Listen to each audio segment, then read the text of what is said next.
You were against same-sex marriage. Now you're for it. You defended President Obama's immigration policies. Now you say they're too harsh. You supported his trade deal dozens of times. You even called it the gold standard. Now, suddenly last week, you're against it. Will you say anything to get elected? Well, actually, I have been very consistent over the course of my entire life. I have always fought for the same values and principles. Do you think New York State should recognize gay marriage? No. No. Okay.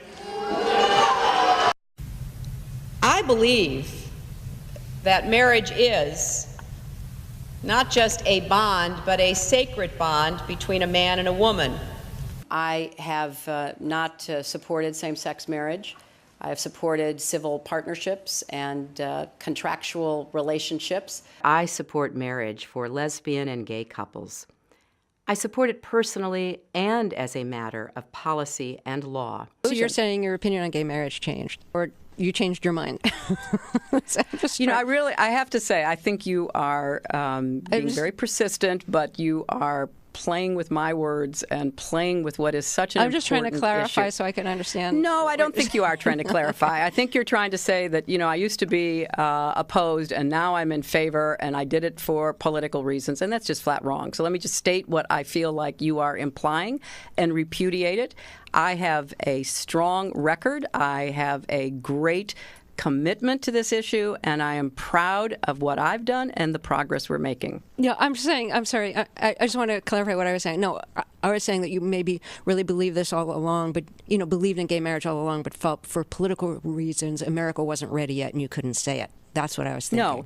No, that is not true. It really is great how long you've supported gay marriage. Yes. I could have supported it sooner. Well, you did it pretty soon. Yeah. Could have been sooner. Fair point. Just in July, New Hampshire, you told the crowd you, quote, take a backseat to no one when it comes to progressive values. I take a backseat to no one when you look at my record and standing up and fighting for progressive values. Last month in Ohio, you said you plead guilty to, quote, being kind of moderate and center. Do you change your political identity based on who you're talking to? No, I think that, like most people that I know, I have a range of views, but they are rooted in my values and my experience. I get accused of being kind of moderate and center. I plead guilty. Just for the record, are you a progressive or are you a moderate? I'm a progressive. Going through the emails, there were over 60,000 in total sent and received. About half were work-related and went to the State Department, and about half were personal, that were not in any way related to my work. When you speak to the public, you say, I turned over everything. That's, for the most part, a direct quote. When you talk to the public, you say, I turned over everything. 90 to 95% of my work-related emails were in the state system. If they wanted to see them, they would certainly have been able to do so. You know what? That is maybe the 10th time you have cited that figure today. It is. And I have not heard anyone other than you ever cite that figure. Who told you that 90 to 95% of your emails were in the State Department system? Who told you that?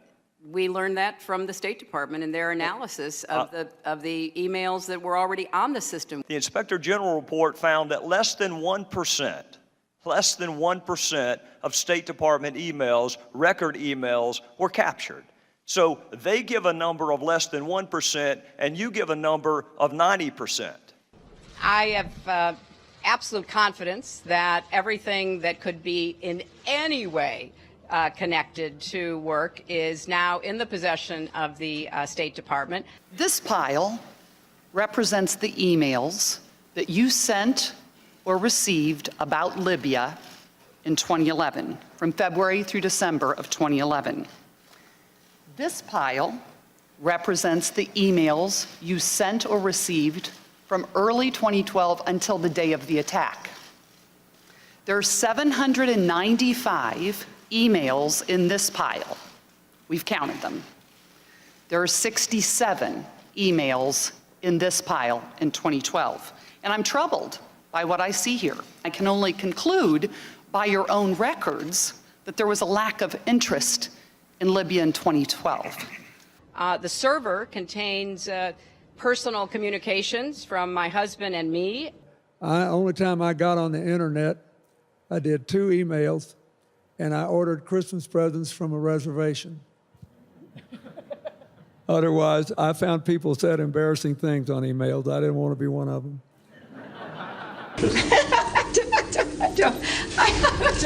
I mean, and how many angels dance on the head of a pin? I have really nothing to. I mean, how do you answer that? I represented Wall Street as a senator from New York, and I went to Wall Street in December of 2007, before the big crash that we had, and I basically said, cut it out. Quit foreclosing on homes. Quit engaging in these kinds of speculative behaviors. Now, who's exactly to blame for the housing crisis? I think there's plenty of blame to go around. Home buyers who paid extra fees to avoid documenting their income should have known they were getting in over their heads. Of course, we have to deal with the problem that the banks are still too big to fail. We can never let the American taxpayer and middle-class families ever have to bail out the kind of speculative behavior that we saw. But we also have to worry about some of the other players. AIG, a big insurance company, Lehman Brothers, an investment bank. There's this whole area called shadow banking. That's where the experts tell me the next potential problem could come from. So I'm with both Senator Sanders and Governor O'Malley in putting a lot of attention onto the banks. And the plan that I have put forward would actually empower regulators to break up big banks. I represented New York, and I represented New York on 9/11. When we were attacked, where were we attacked? We were attacked in downtown Manhattan, where Wall Street is. I did spend a whole lot of time and effort helping them rebuild. That was good for New York, it was good for the economy, and it was a way to rebuke the terrorists who had attacked our country. 9/11 was bad. I agree with that. Time and time again, you hear one thing in speeches, and then you see a campaign that has the worst kind of tactics, reminiscent of the same sort of Republican attacks on Democrats. Well, I am here to say that it is not only wrong, but it is undermining core democratic principles. Since when do Democrats attack one another on universal health care? I've looked at the legislation that Senator Sanders has proposed, and basically he does eliminate the Affordable Care Act, eliminates private insurance, eliminates Medicare, eliminates Medicaid, TRICARE, Children's Health Insurance Program. Just because Senator Obama chose not to present a universal health care plan does not give him the right to attack me because I did. So let's have a real campaign. Enough with the speeches and the big rallies and then using tactics that are right out of Karl Rove's playbook. This is wrong, and every Democrat should be outraged. The Democratic Party in the United States worked since Harry Truman to get the Affordable Care Act passed. So shame on you, Barack Obama. It is time you ran a campaign consistent with your messages in public. Hillary Clinton's attempt to tout her foreign policy experience hounded her again on the campaign trail today. I made a mistake in describing it. She claimed she misspoke last week and was sleep deprived when she described landing under sniper fire in Tuzla, Bosnia, something that didn't happen. But CBS News has found several times in the past few months when Senator Clinton used the Bosnia trip to try to show her international experience. December in Iowa. We landed in one of those corkscrew landings and ran out because they said there might be sniper fire. I don't remember anybody offering me tea on the tarmac when that was happening. Then in February. The welcoming ceremony had to be moved inside because of sniper fire. And last week. I remember landing under sniper fire. We basically were told to run to our cars. Now that is what happened. Some differing accounts of your trip to Bosnia, and I'm wondering if you can clarify.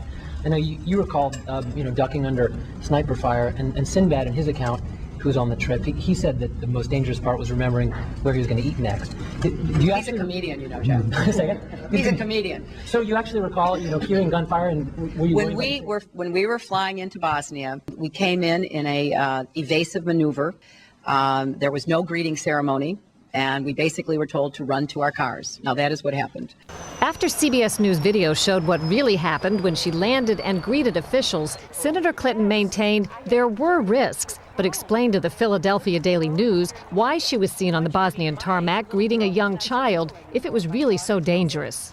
I was also told that the greeting ceremony had been moved away from the tarmac, but that there was this 8-year-old girl, and I said, well, I can't rush by her. I've got to at least greet her. So I greeted her, I took her stuff, and I left. Now, that's my memory of it. Good to see you. Once again, her memory doesn't match our videotape. She and her daughter Chelsea lingered on the tarmac to greet U.S. military officials, took photos. There was the group of 7th graders on the tarmac, too. And then Senator Clinton walked to the armored vehicle where she did eventually duck and enter. It was one of the highlights of President Clinton's first term, passage of the North American Free Trade Agreement, also known as NAFTA. Critics blamed NAFTA for the loss of manufacturing jobs in industrial states, including Ohio and Pennsylvania. Hillary Clinton helped get NAFTA approved. She held at least 5 meetings to strategize about how to win congressional approval. She helped the White House block opposition from labor and environmental groups, and she was the featured speaker at a crucial meeting. Participants in that event said, quote, her remarks were totally pro-NAFTA. There was no equivocation for her support for NAFTA at the time. You know, I have been a critic of NAFTA from the very beginning. My concerns about NAFTA expressed years ago have been well documented and verified. I didn't have a public position on it. I have spoken consistently against NAFTA. And if you look at what I have been saying, it has been consistent. I have been consistent. You can go back and look at from the very beginning. I was one of the voices in the administration warning about NAFTA. You said it was good on balance for New York and America in 2004, and now you're in Ohio, and your words are much different, Senator. The record is very clear. Well, you don't have all the records because you can go back and look at what I've said consistently. Oh, I think that everybody is in favor of free and fair trade, and I think that NAFTA is proving its worth. I think on balance, NAFTA has been good for New York and America. Was NAFTA a mistake? NAFTA was a mistake to the extent that it did not deliver on what we had hoped it would. Your opponents are saying that that's really part of a larger pattern with you, that you often avoid taking firm positions on controversial issues.